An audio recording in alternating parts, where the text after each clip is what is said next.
نفر موفقیت رو در کف کوبیدن می‌بیند. نفر دیگر موفقیت رو در تحسین شنیدن می‌بیند. من چند آدم‌های موفق رو می‌خوام این صبح برای شما بگویم. آدم‌های موفق عادتاً سحرخیزند. مطالعه رو دوست می‌دارند. غذای سالم می‌خورند و ورزش می‌کنند. آدم‌های موفق خوش معامله و خوش برخوردند.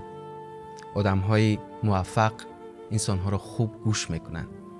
آدم شناس هستند. اصول‌ها و قاعده‌های اخلاقی خود را دارند. آدم‌های موفق از ریسک یعنی توکل نمی‌ترسند و به توانی‌ها و هدف‌های خودشون باور دارند.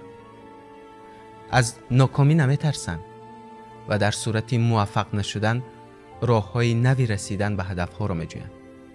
آدم‌های موفق اسرافکار نیستند و از خریدن چیزهای گرانبها دست می‌کشند. آدم‌های موفق از تنهایی نمی‌ترسند و راهی خود را ادامه می‌دهند. رازهای خود را به کسی نمی‌گویند و وقت خود را برای غیبت نفر صرف نمی‌کنند.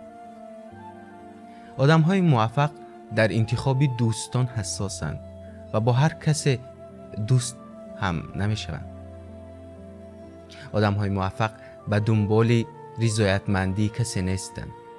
وقت را بیهوده صرف نمی‌کنند و وقت آزاد خود را برای صیقل دادن دانش و مهارت‌های خویش استفاده می‌کنند. آدم‌های موفق ترسو نیستند و از انجام هیچ کار ایبا ندارند.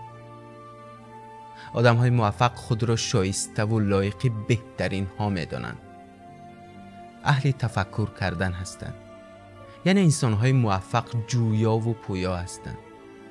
من باور دارم که وقتی موفقیت در شما را میکوبد برای باز کردنش کاهلی نمی‌کنید، تنبلی نمی‌کنید.